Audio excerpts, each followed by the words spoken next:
As part of the 70th anniversary celebrations of KNUST, Life School presents a special series with KNUST alumni to learn from their life experiences and share their special fun moments from Tech Campus.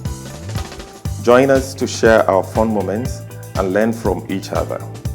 Life School, sharing skills and lessons for life. Welcome to another exciting episode of the Life School series. I'm Daphne, and today my special guest happens to be the head of engineering for Stanbic Bank, Mr. Eric Yao Nsarkoh. Sir, thank you so much for making the time for us. Most welcome. Can you please tell us a little about yourself in a professional sense?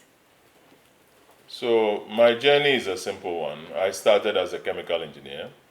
I trained in KNUST as it's called today, UST as it was called then. Right. And it was in the famous province of Katanga. Oh, this should be tricky. And I went to Valco after that for national service. Right. And then I went to the Ghana Atomic Energy Commission for my first job after national service. So Which was? At Ghana Atomic Energy Commission, I was what they called a reactor engineer. So we installed the first nuclear reactor for Ghana, and that was a big assignment. Seriously? We are very proud of that. Oh, wow. I didn't know this. Neutron activation analysis, advanced chemistry, analysis of chemical compounds. We did it all. Wow. Yeah. I see. I hope it's still there. I haven't entered atomic energy since I left. I think we need to find out. Yeah. But it wasn't a big, it was 30 megawatts if I remember right, but I'm not too sure I see. in terms of, anyway, Okay. the parameters were 30 years ago. So, Yes. yeah. Right. So, but while I was there, in those days, there was no postgraduate evening offering, part-time classes and all that. So while I was there, I started to do the Masters in Business Administration. Okay. And I was offered the management science option, as they called it. I hated it with passion. What was it about? Good question. I had no idea what it was Hated about. it. I mean, so I couldn't get it. I couldn't grasp understand it. why you wanted to do management science as an option, whether it meant you wanted to be a manager or a managing director. I wasn't sure what it Right. meant. So I went to the coordinator one day and I said, I just want to stop because Okay. this is not what I wanted. Or I Right. could do finance or something else. But so then he said to me, management information systems is coming up. But I'd gotten introduced to computers in Valco. I started working with technology, and I was really, kind of keen on following that up. So once they said management information systems, I put my name down, even though it was very risky at the time. How so? There were no faculty who could teach it. So the European Union had promised a contract to the government of Ghana. There was a memorandum of understanding that they would provide the Free University of Brussels as the technical resource or partner in the project. Okay. But all this had not been signed. It was just at best a gentleman's agreement at the time. Right. So I said I was interested, and they said, okay, fine, put your name down. And when I put my name down, you know how it goes in Ghana. I put my name down, 4 more people put their names down. Yes. And then, it was, from then on, it came on. Basically, the assignment came on. We went to Brussels. So I resigned from the Atomic Energy Commission to go to Brussels. And then we became the first batch of MIS, and they wanted 10 people, they got 5. Wow. But all of them didn't really follow through as MIS people. Okay. But I had a great passion for the field, and that's why I'm still there. Okay. The question was my professional journey. It's a long one. Yes. We are interested in that journey. Okay, because I, from there, went to Pricewaterhouse, which used to be down the street from here. And then I worked as a management consultant, worked for Ministry of Finance, big projects. It was quite interesting, public sector commission and so on and so forth. Okay. And then we moved on to KPMG, which was the best time of my life, KPMG. Wow.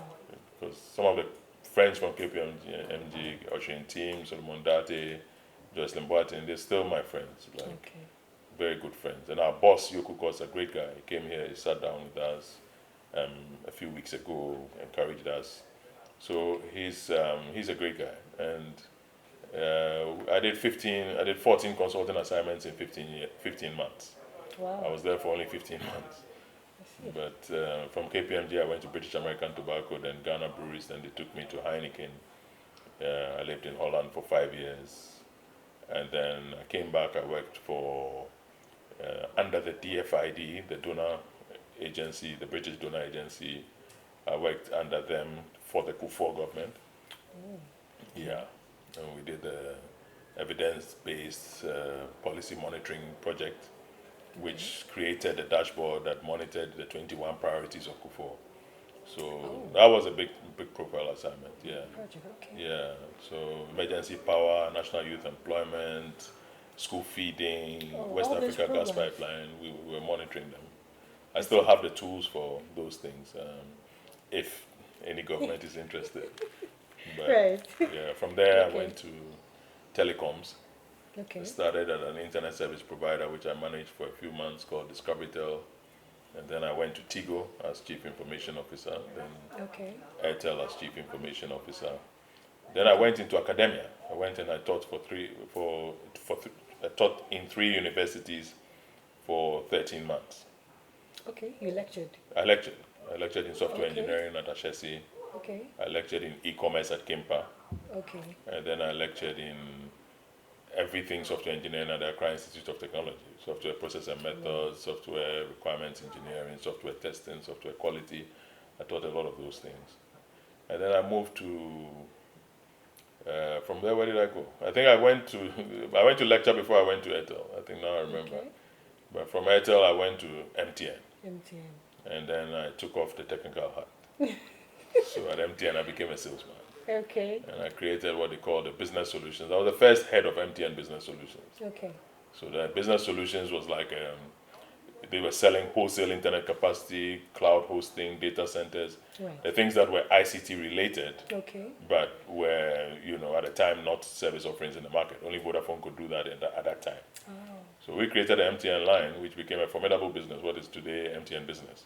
Right. And I believe that MTN's success subsequently was because of that assignment. Wow. Because at that time I was able to put on the 2 hats, technical and commercial, Commercial. and fix the MTN network. Okay. So we brought in Andrew Aite Okobule, who's the head of IP networks at MTN. Okay. Yeah, under Michael Ikpoki as CEO, we brought Aite Bule in, and he fixed, for technical people, they know what I mean. He fixed the I'm internet sure, protocol. yes. To send data, to access the internet, you are normally speaking in a language called TCP/IP, and he fixed that infrastructure. Okay. So once the IP networks were fixed, MTN was ready to take over. Wow. And then they gave me the sales and distribution of MTN. And we created mobile money, we created the smartphones, we created a talent pipeline. We changed the business from phone calls to, data and mobile money. And then we took out the scratch card. Okay. So we did the big pillars of the assignments in telecoms, and that redefined the telecom landscape. Right. And today we have the platform we call MTN. And then I went into banking. Banking was the unfortunate victim of everything we did. Oh, By I the know, time I got right? to banking, there was a So were concept- you going there to fix things or? Well, we created an opportunity for ourselves, which Ah. allowed us to join the men in black coats. The culture of banking is not my culture. I'm not a banker Right. to save my life. But we've gone there, we've tried to, learn what they do, but it's what's happening in banking is not impressive. Like Oh, today. how so? Well, how many people do the banking industry serve? Like, at the end of the day, the income generating people in the banking sector, the customers, Right. are probably less than 1,000. I see. When I say income generating, because a lot of people pass their salaries through banks, and a lot of people maybe have a pension that is somewhere within the portfolio of a bank. Okay. But there are just a few people in the banking setup. Our work is to try to get banks to partner with the telecom infrastructure, with the fintech infrastructure, and so on, and make it something more interesting. Okay. But today's banking is very concentrated around what they lend to government, treasury bills. Okay. And they call it the global markets portfolio. They call it many fancy names. And they have the investment bankers, corporate finance people.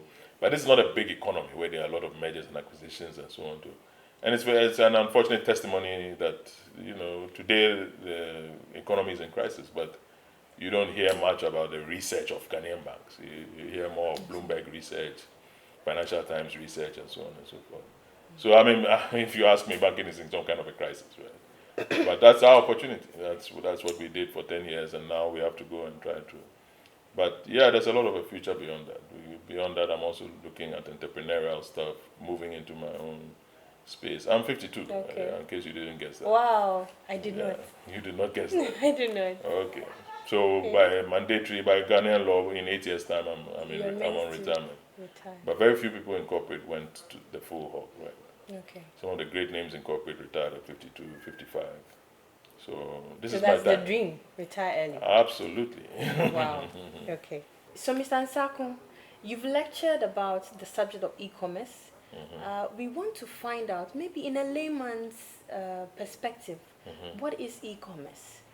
So e-commerce is commerce in the digital channel, pretty much. So buying, selling, transacting, paying, delivering Right. in a digital channel will qualify you as a person doing e-commerce. Right. So In the digital channel, that's online. so online, Basically, But you could also, and I mean, for whatever it's worth, you can even do a phone call. Oh, that qualifies as e-commerce. That qualifies. A lot of the time, you can place an I see. order by phone. Oh, In some parts of the world, you can do that. Interestingly, we are more advanced. In the phone call, we like bypassing the basics, but it doesn't have to be too complicated. Okay. E-commerce, yeah. I mean, orders by phone are common in many parts of the world. Right. So, in that sense, I think it is our big opportunity in Ghana. Okay. Because if you go to Agbobloshi, Right. the place is full. I think that's a big thing. I know, right? Right, and Mokola is full, Everything is right? there. Yeah, Mokola is full. Yes. The shops are finished. Yes. So, what do we do? Right now, the roads are also full. Everybody's heading to Mokola or Yes. Agbobloshi. The traffic is And terrible. some are coming from Amanfrom. They are coming from, Yes. So there's something wrong with the way we live. And that's a problem that becomes an opportunity for e-commerce. Oh. Yeah. Okay. So you see that, for example, I'm wearing Brono. And Right. Brono, you understand the word? Brono. Can we straighten that out? Okay. Yeah. But please, can you tell us more? Uh-huh. Brono, what's your say? Patrol. Okay. But you can say. Okay, because Brono is your locality. So the Ghanaians will say Kuchuemi. Okay. And the Dutch will say your butte. Your little Your space. little niche, Yeah, neighbors, a few things. That's your Brono. But Bruno. Okay, Bruno. So the idea of Brono is that because as Ghanaians, all we do is trade. Yes. I mean, I hazard to say everybody is selling something. Yes, we're all buying or selling. Especially in the days of WhatsApp, it's on the status. I know, It's right? somewhere. How much for this? How much for this? People take it from this status, flog it on this one, and so on and so yes, forth. true. So we are saying this is a platform Okay. where all sellers of these little items. So we estimate that this is about 8 million people plus, because we got these numbers Right, from right. official sources, though, which we can attest to, Ghana Union of Okay. Traders and so on. But all these people we start to register because we have the partners with whom we built mobile money. Okay. I told you already I was head of sales at MTN for Right. 8 years. Right.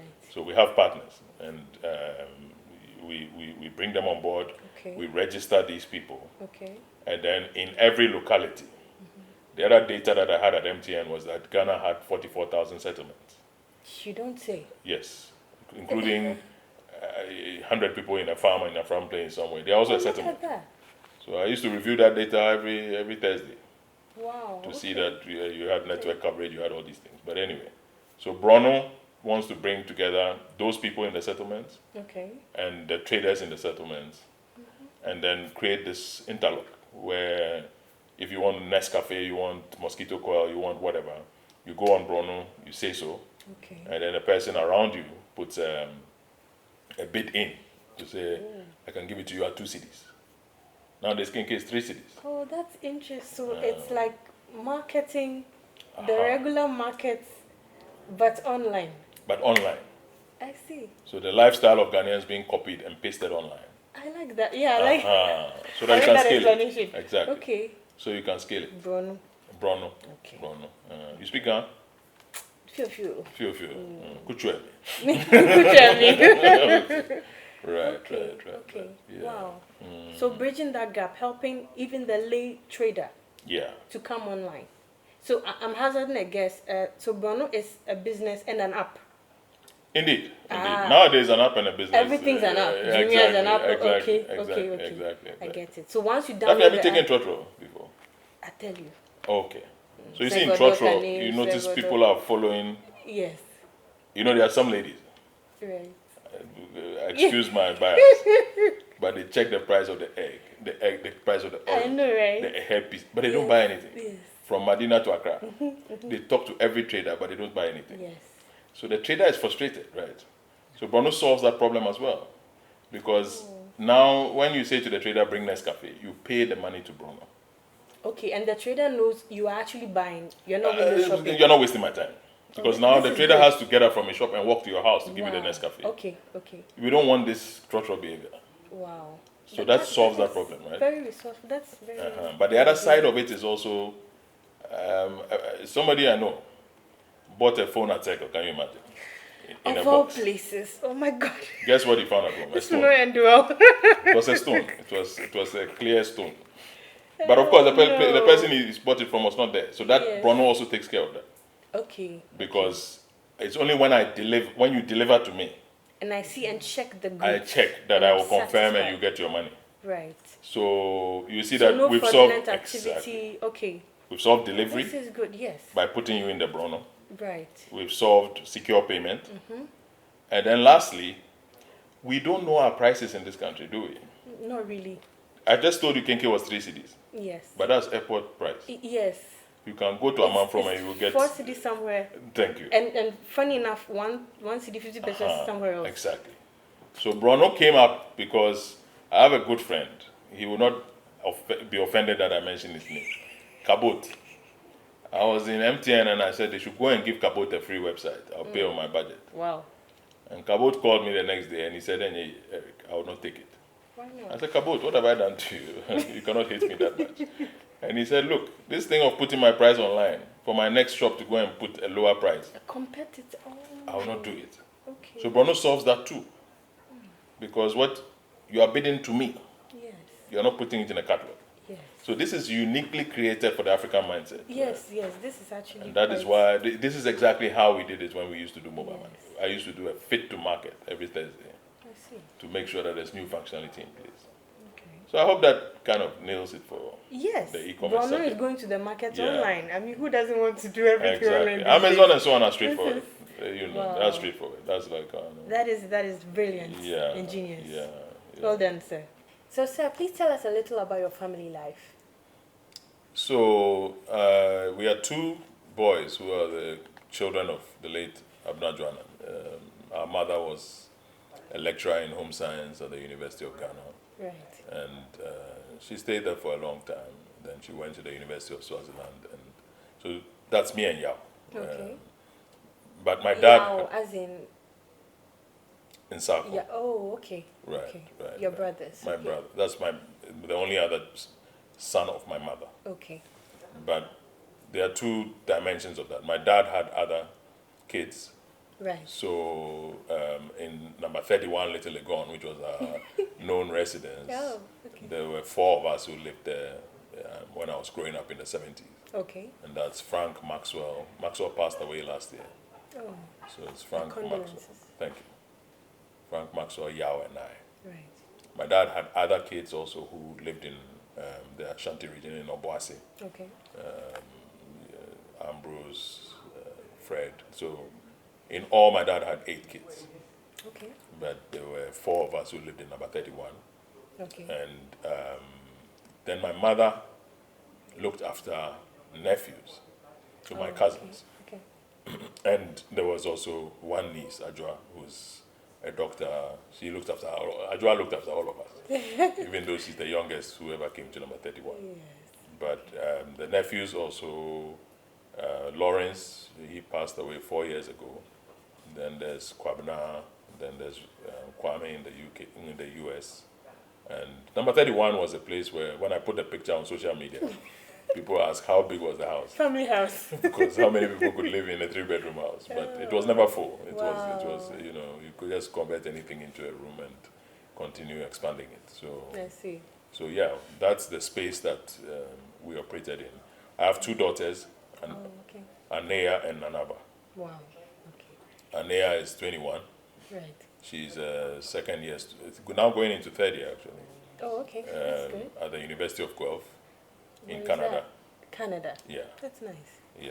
And Nanaba is at GIS, Ghana International School. Okay. She's going into year 10 for Form 4. Okay. Yeah, yeah.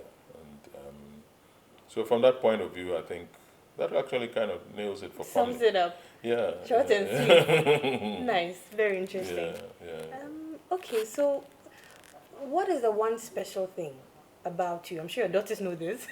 So we would also like to know what's the one special thing about you that not many people know?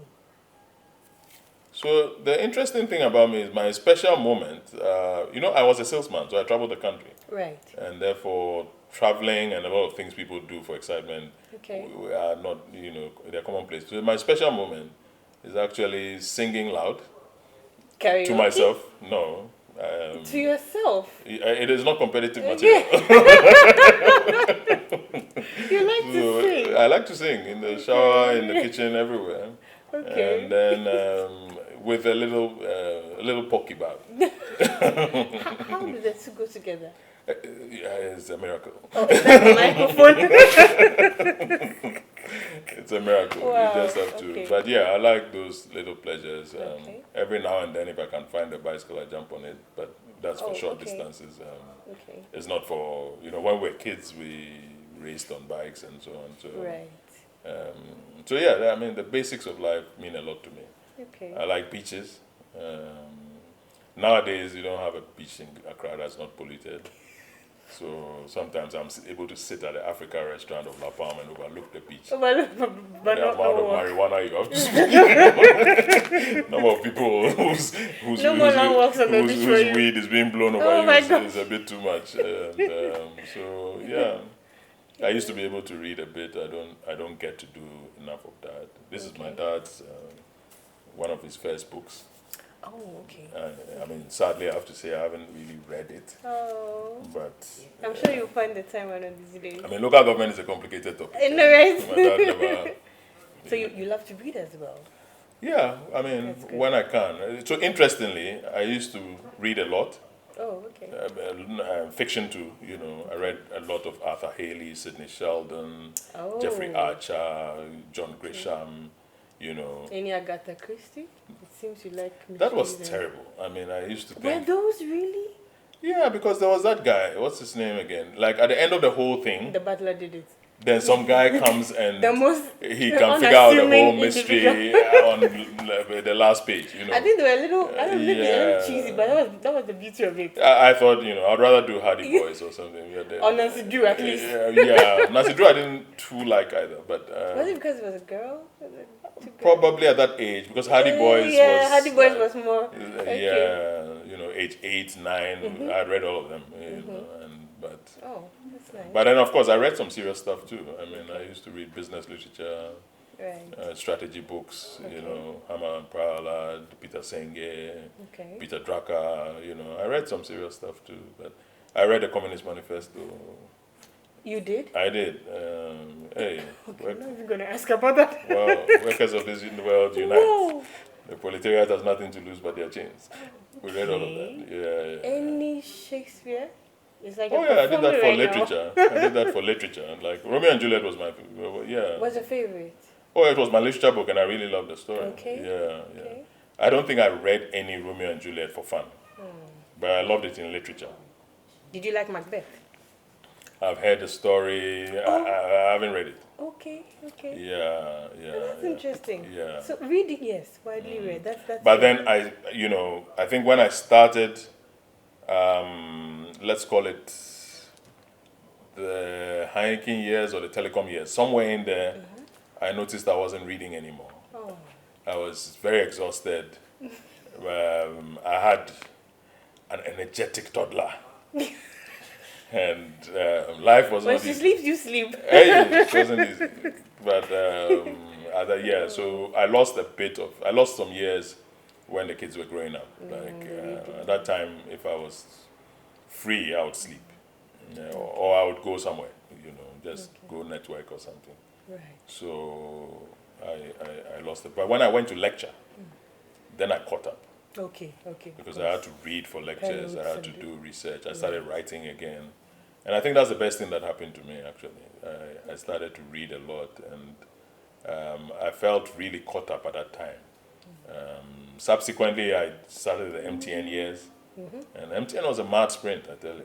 It was, I can imagine. that was tough, but so I didn't do much reading in the MTN years. Now I'm running a YouTube channel and Still no posting time. on social media, but it's giving me content. You get it? Like I Kindle samples, I check what's going on. Right. In conversations like this, I learn a lot. So it's imbibing a bit more than previously. Right. Yeah, Most interesting. Singing, Exactly. reading, riding a bike, all of that. writing. I write a lot. I Ah, write a lot. I there have you go. so this Bruno concept. I wish I had the file here, but I have a file that has a writing competition entry that I filed when I was 23. Okay. In fact, three entries, and in one of them I talked about something I called a front for meaningful liberation in South Africa, which was supposed to look at the communities, their profiles, and look for which productive endeavors they could undertake Okay. in terms of small-scale manufacturing, farming, and so on and so forth, and form so a front for meaningful liberation, something like that. And then I also thought about the same for Ghana, and I called it the African Development Foundation or something like that. I forgot. Right. But those two things I submitted when I was 23 for a writing competition. I didn't win. So they posted everything back to me. In those days, you had to handwrite everything. So you draft it in a book and then you handwrite it. And I sent everything and they posted it back. What did that mean? It When was they post read, it back to but you, it's not- like, we are feeling for you. After writing all this, Oh, wow. you didn't win. We didn't give you anything. So at least keep it so that you can go and give it to another person in another competition. I see. Because those days, photocopies were expensive, I tell you. Right. So you send some of these things, you don't have a copy. You have only the draft. Okay. So they sent it back to me, which I'm very thankful for. Grateful, yes. Because I'll send you the link. I've scanned it online now. Oh, And so there are articles online now. so I haven't posted it to the public, Oh, okay. but I'll send it to you. Right. Because We'll appreciate I it. like, I was editor-in-chief of the Katanga magazine, Cat Tribune, Oh, really? under military rule, can you I imagine? see. Yeah. So I used to write letters to the Free Press, Okay. on behalf of, when we were young, there was a lady called Vida Ofori, who was shot by military goons in Legon. Oh, dear. Fortunately, she survived. But I remember writing a letter to the Free Press, which I was afraid my father would see. So I wrote, I signed as editor-in-chief, Cat Tribune. No, but your name was not. My name was not there. My father was a very courageous man, but he did not encourage courage. Can you say that again? Yeah, he himself was very courageous. He did not encourage Courage. courage. I see. Yeah. So indeed, I've written many things. So, sir, what special mindsets and behaviors have supported you to become this successful in life and career? First of all, I pray you are right that I'm successful. You are. I've done my best. Yes. Inshallah. Thank you. Everyone says that. The only thing I can do, I'm a storyteller. Right. And one of the things that my father told me when I was, in my time, we wrote what we called common entrance Yes. to get from primary school into secondary school. Right. And you wrote it when you were very young. So I wrote common entrance in March 1981. So I was only 10. And, people just, every day they said, if you oversleep on that day, you're a fool. Because you have to be lined up in front of the hall by 6:30. You have to. So dear. now at about 3 a.m. I was up. Oh, okay. You are an And then- early riser. No, because that day I was anxious. Oh, because of, Everybody okay, had said okay. you might oversleep on the So common you're like, entrance day. okay. So I don't know what time it was, but I know that it was It was early. very early. And then I opened my father's door, and he said, "What's the problem?" And I said, "Well, I'm up. I don't want to be late for the common entrance." So he said, "Come." And he took out his Methodist prayer book. My father had the canticles. He would read through the canticles as his prayer, routine. So he read through, then he read a psalm, and then he said a prayer. And when he finished, he said, "You can only do your best. So go and sleep. And God will do the rest. Right. So I don't expect anything of you." Right. So I think that has been my mindset. Oh. My children will tell you that academic pressure for me to come and say, "You failed and you don't deserve my name." I don't do it. Because my father said, "You can only do your best." Right. But the best continued to be enough. And sometimes it became excellent. Yes. And I was happy with whatever outcome there was. I'm a person of faith. When I was in Belgium on my student war was Colossians chapter something, but all it said was that in all things, do all things as though you were praising the Lord and not men, or something like that. As if you are doing it unto the Lord and not unto Yes. You know the verse, right? Yes. I'm very poor at memorizing scripture, but I always know what I'm, right? yeah. When it matters, the Yes, memories. exactly. So, but it was on my, I think, 3:28 or something, Colossians, something like that. But Oh. it was, and that is my guiding mantra, that I try to put in my best. So these things that have happened, mobile money, Bruno, Right. etc., etc., etc., were never from, like I said, as a teenager, I put down something that I thought it was a vision, but it was never from a deliberate effort to say my life is a project plan.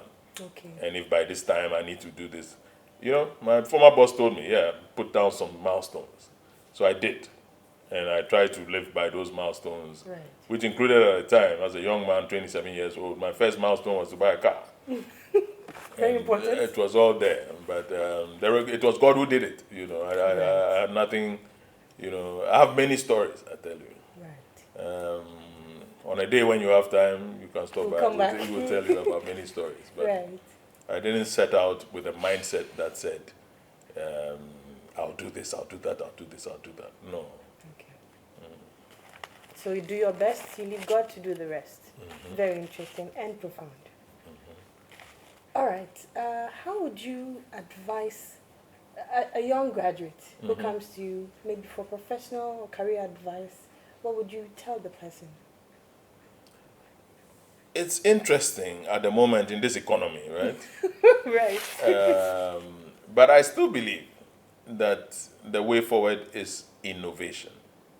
Okay. So a young graduate who comes to me today, I would say that the marketing of digital content, the creation of content, the creation of the regime around software engineering, which is programming, legal stuff, psychology of users, sociology of communities, Right. these types of things. Because every field has the digital side. Right. And So our we part can't of seem the to do away with that. we don't seem to leverage it in this part of the world. Sad. You want to patent something, and people tell you, senior people who have done stuff in intellectual property will tell you that, oh, developing countries, we are there to share. We don't protect our intellectual property. I don't want to get into problems with big men like, Shatawale and so on and so forth. But sometimes I wonder, how is Benaboy able to tweet that across Africa, nobody has made money like me? How is he able to say that? It's because when you are with somebody in a car in the United States and he puts on his radio, he doesn't change to Africa channel. The mainstream United States channel, you begin to hear Benaboy. I see. And you begin to hear Davido. But you don't hear our people, right? Right. And our people have small labels, which puts them on Apple Music and they're happy. It's not enough. I see. When you are on Universal and so on and so forth, you have a marketing budget behind you. Wow. Artists cannot take them on. The only person who's been able to take on Universal was Michael Jackson. And let me not get your YouTube channel He had into money. Well, I was about to say He something was that might have everywhere. gotten your program into trouble. But I was about to say, but he died. A mysterious death. Oh. So sometimes you don't want to take on certain, Yeah, big entities like that. But, Right. when the distribution machine that those people control, those things descend from the founding pillars of capitalism.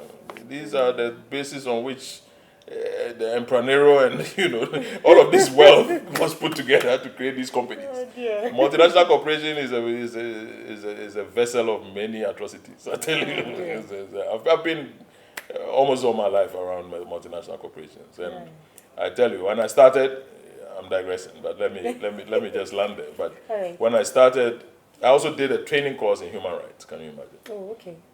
For 2 months, I was at the Institute of Social Studies in The Hague. Okay. And over there, we sat with Oxfam people, the Red Cross, Greenpeace, activists.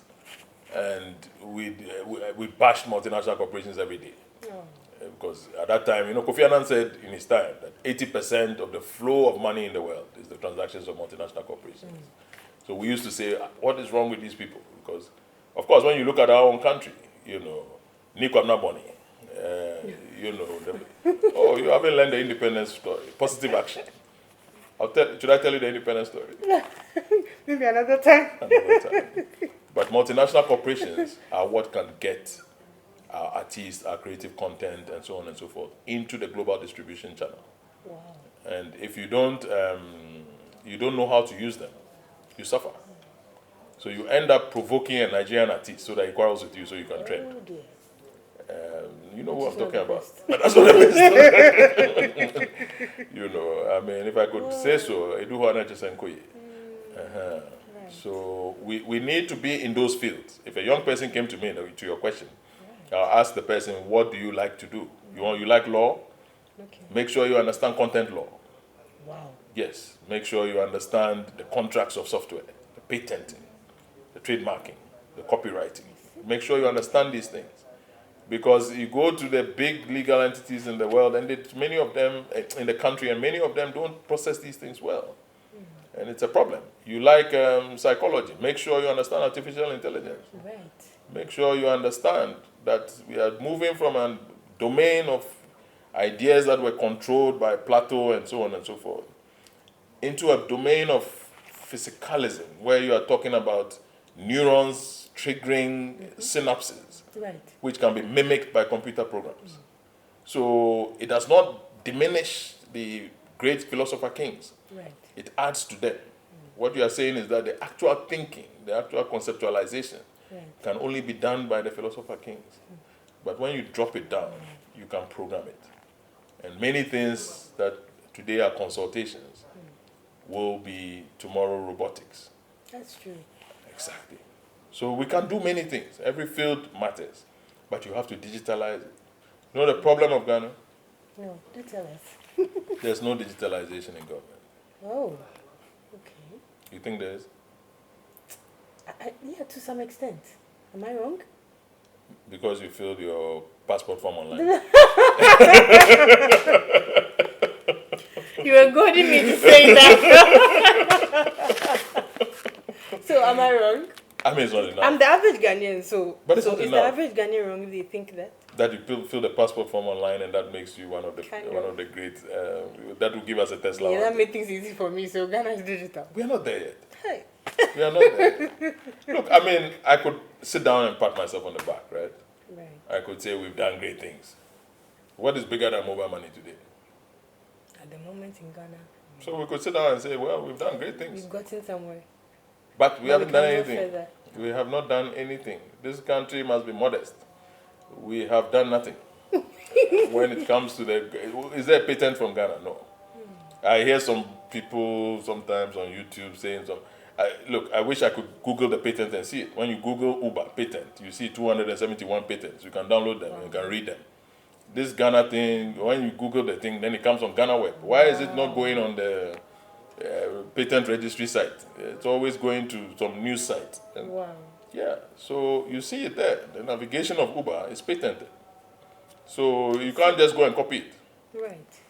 If they are able to prove that what you did was a copy of Uber, you will pay. You'll be sued, yes. Yeah. That's true. So we have work to do, and we have to get it right. Right. The thinking of all great institutions, from Timbuktu till now, it was universities who were doing the thinking. Now what are we doing in the universities? You take money to a university and you say you want research to be done, and people do not want to take the money. Oh dear. But those same people will appear on Newsfile debating non-academics. Why do the principalities of academia and thinking want to spar with non-academics, right? The giant colossus does not go after a mere minion. You have to be at a certain gravitas to be able to make a contribution in these matters. Right. So you ask me a simple question, and look where I am. But all I'm saying You're a is lecturer. that, You can't be well, at fault. It's for fine. only 1 year I was a lecturer. Oh. But the truth is that the young person who comes to me, and I tell this to my children all the time, I'm not going to change what you want to be. That's very important. My father was, like I told you, Nsarkoh. He's a Right. professor of local government management, public sector management, political science, many things. Yes. My mother was Abna Joanna, Right. first head of the University of Ghana Home Science Department, Right. what is today Consumer Affairs. Right.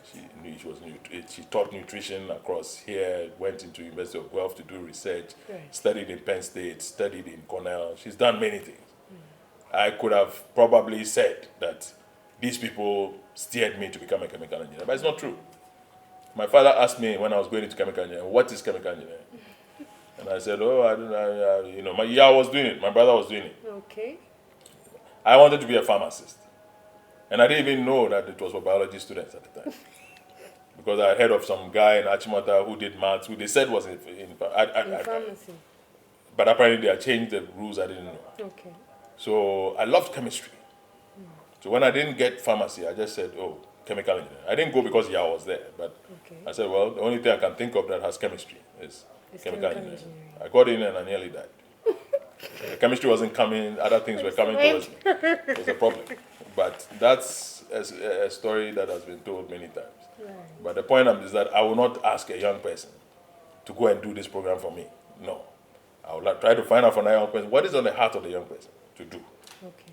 And then I'll tell you, when you've said what you want to do, I'll tell you that, then inquire into the things that matter for the movement of the universe. Because it's not an option for a Ghanaian to say you are also running at the same speed as a European. No. You saw Kofi Annan when he was United Nations Secretary General. All the wars in Africa stopped. From Eritrea to Angola to Rwanda to DRC to Sierra Leone. In fact, the United Nations deployment in Congo became the biggest ever deployment in the world to stop that war. Wow.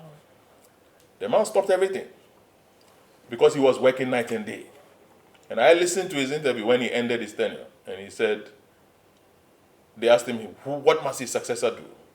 And he said he should do it his way, and I did it my way. It was 2 lines he used to answer. When Obama became president of America, people have what they say about Obama. Some of it is right, but I tell you what, for one man to take on the medical insurance lobby, that was one of the biggest mafias of America. But he did the Obamacare, and they still call it Obamacare. Yes. And then he took on Wall Street. Can you imagine? Wall Street was the financial beast of the world. Yes. And he dissed them. He told them that they messed up in the financial crisis. He will fix it, but they will never have that power again. And to this day, they don't have it. Right. And then he took on the defense industry. One man. He said he will not declare war. You know what it means to America when they don't go to war? Hey, people can't sleep. Yes. He took on all of these things. He took on U.S. foreign policy. And so at the end of the day, it is not an option for an African to run at the same speed. Usain Bolt runs faster than all the rest. Yes. Because it's not an option to run at the same speed. Yes. I see. Do what you want to do, but eventually make sure You you connect. digitize it. You connect. Wow. You connect. All right, sir, what are your views on the KNUST Endowment Fund? Well, it's an opportunity for all of us to give back. Right. So whenever the mechanics are available, it would be good for alumni to avail themselves of the opportunity to give back. Okay. There are many ways of giving back. The endowment fund prescribes some mechanics. We can also be ingenious and find other ways of giving back. Right. All right. Thank you, sir. Mr. Nsarkoh, please, what are your fondest memories of being in KNUST? First of all, in my time it was UST. Yeah, right. But UST. it would have to be around Katanga and the hall that I was in. Okay. Because Katanga ruled as a youth movement under military rule. Right. It was a little hub of a lot of innovation and a lot of courage. Okay. So in my time there, we made many resolutions, but one of them was that nobody would die Okay. and nobody would be arrested. Wow. Because before us was the era of Arthur Kennedy, Kofi Kakraba, Cromwell. There were people who had left their education Right. because the military was after them. Right. And we said that would not happen again. So, when they ended the Second World War, they said, never again shall nations confront one another in war. So Right. this was another of those resolutions where we said, nobody would die, nobody would be arrested. Okay. So we had to think how we could deal with the military without dying or being arrested. Or being arrested. So Aluta 1992 was crafted around those pillars. We came to school, the games rooms had students sleeping in them, can you imagine? Oh. And suddenly Katanga was congested, which was not a phenomenon we were familiar with. Yeah. So we marched to the Vice Chancellor's house with the overflow of the freshers, and we seized this guest house and gave them beds, gave them fridges, gave them everything that they needed, and asked them to be comfortable.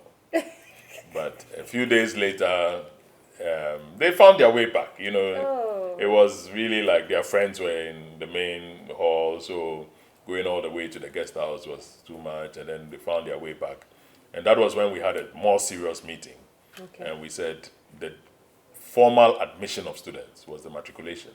Yes. And that matriculation must be deferred until this issue is resolved. Yes. Okay. But again, we will not disrupt it. We are just boycotting it. So the students must not attend. Oh. But all these lesser halls, they could not organize a boycott. Only Katanga could organize the boycott. Katanga. Because, so we woke up and we heard that students were in the Great Hall, etc., etc., etc., and the ceremony was about to take place. And a group of masked individuals then disrupted the matriculation ceremony, which was the beginning of a campaign that led to the closure of the university multiple times. Because by the regulations of the university, if there was a boycott of lectures for 5 days, it needed to be closed down. Wow. And between December 1991 and I think maybe May or June 1992, there were no lectures. It was, Wow. the school is reopened, we come, there's a lecture boycott, and then it has to be closed down, and then we go. But the final, you asked about favorite memories, Right. was getting towards the end of that campaign. We decided that it was wrong that the school had been now, the army and the police had been mobilized into the school. So on our regular student rounds, Right. we were encountering people with bayonets and so on and so forth. So we said, well, we have to confront the bayonets then, because this is our campus. We said we will not die, we will not be arrested. And therefore, we've always stayed on our campus. We don't go and block the Accra Kumasi Road. We don't go and, now on our campus, the people are here. Right. So there was mobilization that led to quite a number of students spending the night on the concrete of the Katanga compound in the courtyard, because the aim was to start at dawn. So by 5 a.m., there was a lot of thumping of the ground. And, I see. and a lot of footwork was going on that was beginning to rev up the energy that was going to create a campaign. And yeah, it's a Wojiji and Yedi Moja Begu from there. I don't know if you've heard those songs before, but it was very important that the military would know that we were intellectually above intimidation. Okay. You could not kill us. Right. So that day at the Pajo Stadium, we used the principles of law that the military cannot, or the police cannot fire on us unless provoked. Right. And interestingly, they threw tear gas, Oh. but the wind changed direction, and the tear gas dispersed Are them. you serious? I'm telling you, we saw Moses before the burning interesting. bush. We saw miracles in real time. But when the wind chased them away, when the tear gas chased them away, we gave them water. We gave them buckets to put their faces in. That is So nice. they could. No, it was not, it was not, Yes. there was no hostility. Right. And this campaign lasted like half a day until two idiots. And up to today, we don't know who they were. But they came and they were throwing stones. And before we could hold them and get them to order, it had led to the firing of warning shots and so on. So we ourselves asked the crowds to disperse because nobody must be arrested, nobody must die. And those were the principles that we were going by. So those are the memories that, but I believe that is what created, today we sit down and we bask in new hostels in Legon, new hostels in whatever. But that campaign was what started the process. Because, under the Jerry Rawlings government of those days, there was no listening process. Right? We 1992, this was military rule. People were, in fact, God rest the soul of Lawyer Emir. He was president of the Bar Association, I think, around that time. Kumasi is the only place where you can stop a taxi and say, Famiko Lawyer Emir. So we took a taxi to his house. We just stopped the taxi and said, we want to see Lawyer Emir because this is our only salvation. And the driver drove us straight to his gate. And when we got there, we told him that some of our colleagues have been summoned to the regional police headquarters for crimes they did not commit. Right. People, during these things, the people who speak are not the violent people. So some people had done some distraction at the registry, the office of the vice chancellor. It was not those people. But then they had been summoned to regional police headquarters. And that day we went to Emir, and Emir said, no, he does not understand why this must happen. But nobody must go to the police. The police have a duty to tell you why they picked you up. Yes. So two of us were assigned to go with the people because we were not summoned. Okay. And when we got there, we told the police that, first we went to the vice chancellor, the late Professor Kwame, and we said to him that, hey, this is what the lawyer says. So sit down and for all these 30 people, write a guarantee that you release them and that the reasons were unknown to you. Wow. Hey. He had to write each of them. We put one on the notice board of the school to inform the school that this is where we are going. If we don't come back, know what happened. And I tell you, that thing turned into a party. That was smart. Because by the time we got to police headquarters, there was fried rice, there was Fanta, there was... Look, the thing was now a big conversation because they had to make sure that these people are comfortable. Yes. And then we came back to campus. So that, Katanga we don't speak about often because the ability of people to take it lightly offends me. The things that we went through at that time are not things that we toy with. Right? So I have people, Magbuk Manemisa and so on, they come here and we sit down and we talk about Katanga. But in public places, we don't talk about it. How many times have you seen that some of us are on social media or something talking about it? This thing I'm telling you was called the Battle of Menshia. That's what we Christians are.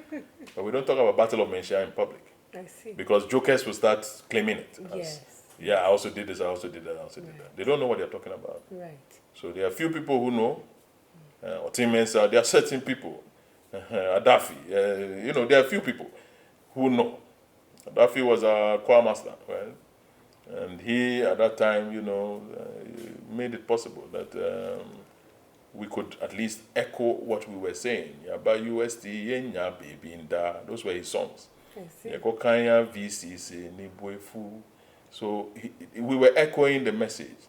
Then you sing, be say your muff way big pass one muff. It was like you cannot just be beating us all the time. Right. But it was about a place to sleep, basically. That's what we were saying.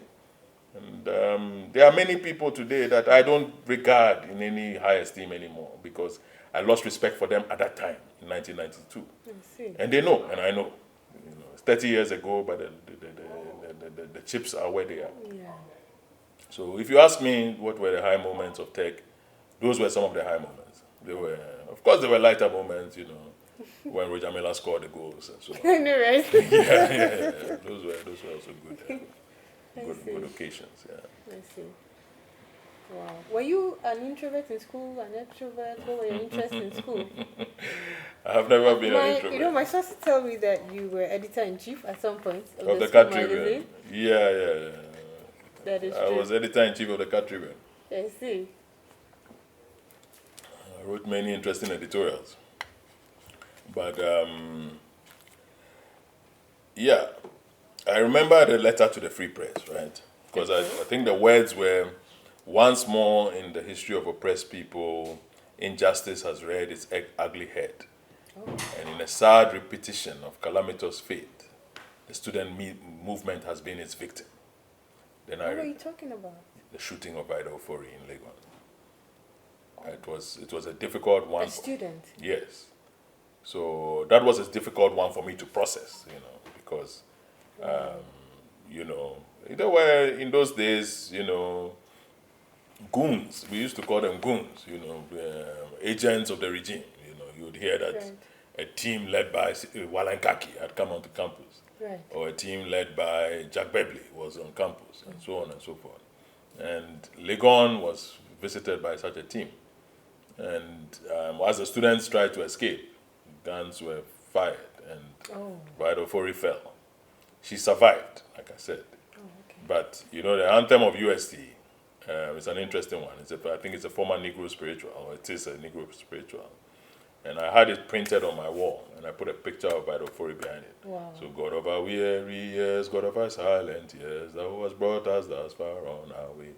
I had that one. That was the third verse of the song, and I had Vido Fori behind it. So, when I wrote that letter to the Free Press, I was my heart was very heavy, and I was hoping that something would happen, but nothing happened. And that's why I'm saying that, you know, this nation has gone full circle. Right. The people we appealed to in opposition at that time are in government today. In those days, we thought we were together fighting the military. Now, there's something that Frantz Fanon wrote about, double alienation.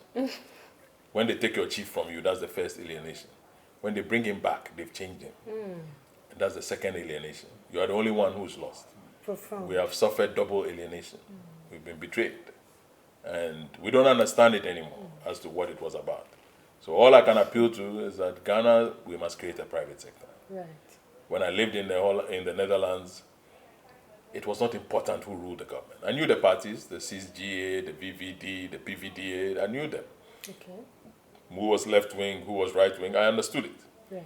But it was not important, because a lot of the time there was a coalition government anyway, and there were different people, including the Green Party and so on and so forth, who were there. Okay. When I entered the Netherlands in 2002, the Queen of Holland had said that the coalition had taken too long, Okay. and therefore she's appointing a caretaker and withdrawing the power to declare war. All other powers of government were granted to that caretaker for 1 year, so that government could go on. Parties were not important.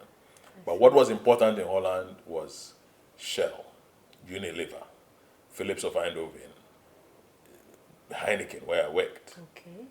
These kinds of organizations, the Rotterdam Harbour, the Schiphol Airport, these kinds of organizations were the ones that were important. Campina, you know, many of these Dutch businesses, when they declare their consolidated profit worldwide, the budget of the Netherlands balances. The rest will be given to NAFIC and some of these organizations to go out through the world and create expatriate jobs for Netherlands people. They are not charities. Oh. Look, I'm telling you, these organizations that we call donors, they are not charities. What they are doing is they are creating a networking platform to make sure that if President Macron steps out of his country today, anywhere in the world where he lands his plane, the president must be on speed dial. Wow. His ministers must be on speed dial. There must be people on the ground who know where your is sold.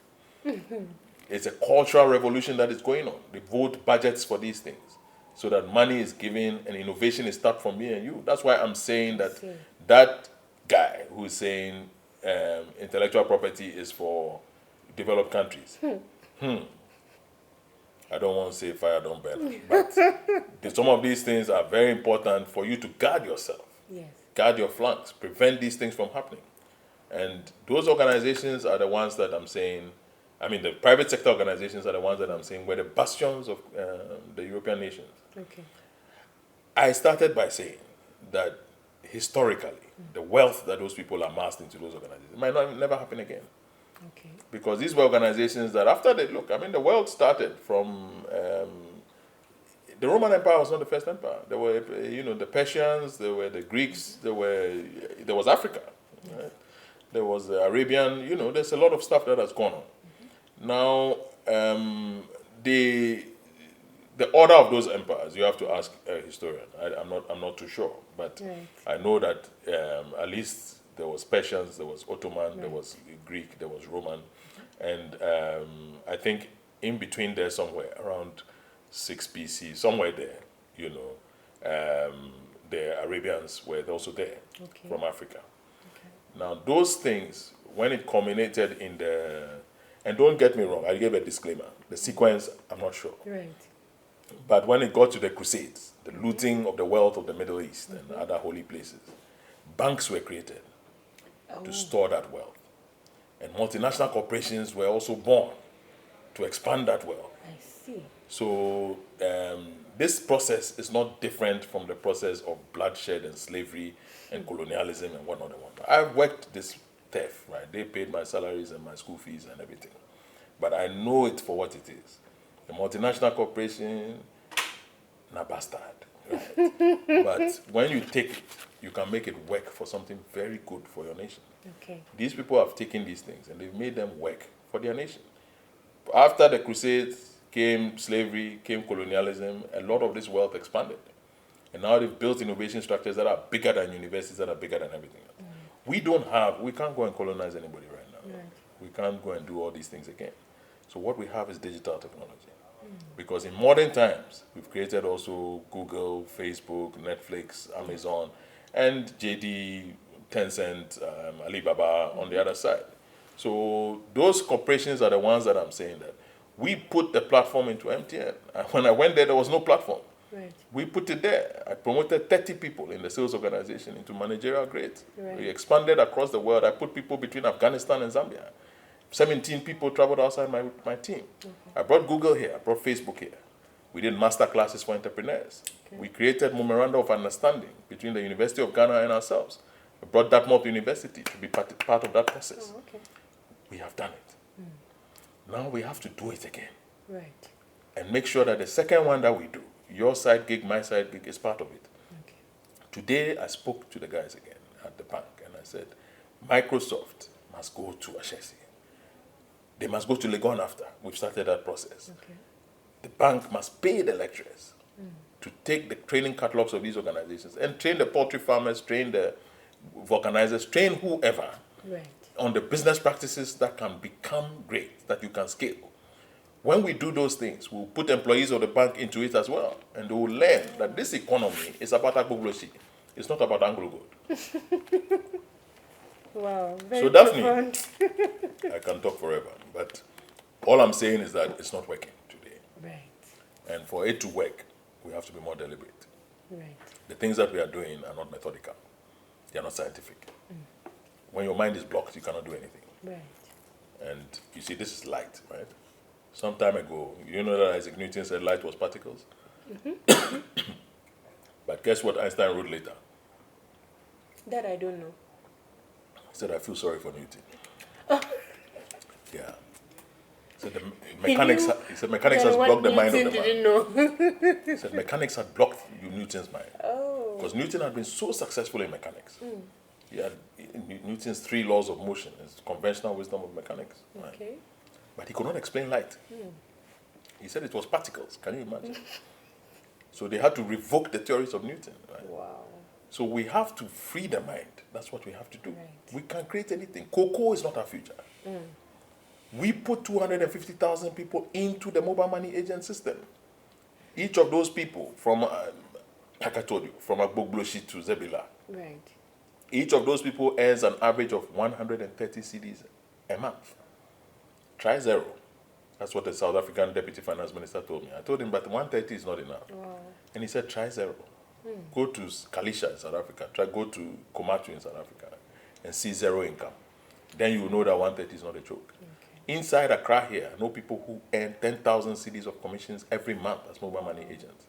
When we say the average is 130, we've included Garu Timpani, we've included Sefi, we've included, even Sefi, there's money there. But like, we've included places where there are front planes and so on. There's, 5 cities a month. That's why the average is looking low. I see. People, 250,000 people. How many people are in the value chain of cocoa? By the Statistical Service census, it's 800,000. I see. In the 800,000, some of them, their job is to kill snakes. They don't get paid anything. They are just there. And you know cocoa, I say? How dare you about and cocoa, I say that. But those are the issues. Right? Okay. When we finished mobile money, we also eliminated the scratch card. The scratch card had probably 30 to 40,000 vendors across the country. People used to see them in traffic and say, oh, this is the job, this is the job. No, in place of that, we put 250,000 people again. What you see under the umbrellas, I gave them those umbrellas. I had a system under my, table where I could check where every umbrella was. Okay. I called a lady in Kolebu once. I said, "I'm not your bro umbrella." She said, "Oh, MTN frame but I could see it. That was another 250,000. But it was only 40 cedis a month. But try zero. The reason I don't add those two and say 250 plus 250 is that some of them are the same people. Okay. Some of them were doing, maybe 3 phones in the same place, Right. whatever. But even if it is 400,000, even if it is 350,000, I told Baumia this. He called us into Jubilee House and he said we should put corporate social investment behind the sustainable development goals. And I said, Your Excellency, is your target 100,000 jobs? And he said, yes. And I said, we have created in excess of 400,000. Are we looking or not? At that time, we had not done that. I'm talking about a few years ago. We had not done that. But I told him this is where we are heading. Okay. And now it's been done. It's over 400,000 jobs. It is more than the value chain of cocoa. It is more than all this galamsey and so on. These things are finite resources. How many riverbeds are you pollute? It's only the digital economy and renewable energy, which are infinite. Mr. Nsarkoh, thank you so much for giving us the time, and thank you for a very interesting conversation. We've learned so much, and we wish you all the best in your future endeavors. And Bruno. Oh, thank you. Thank you very much. Wow. That was a very interesting conversation we just had with Mr. Eric Yao Nsarkoh. More captains of industry to be interviewed right here on the Live School series. Stay tuned. If you haven't subscribed already, feel free to do so and share with somebody. This is Daphne signing out saying Nsarkoh, Usanenu, Bajinima.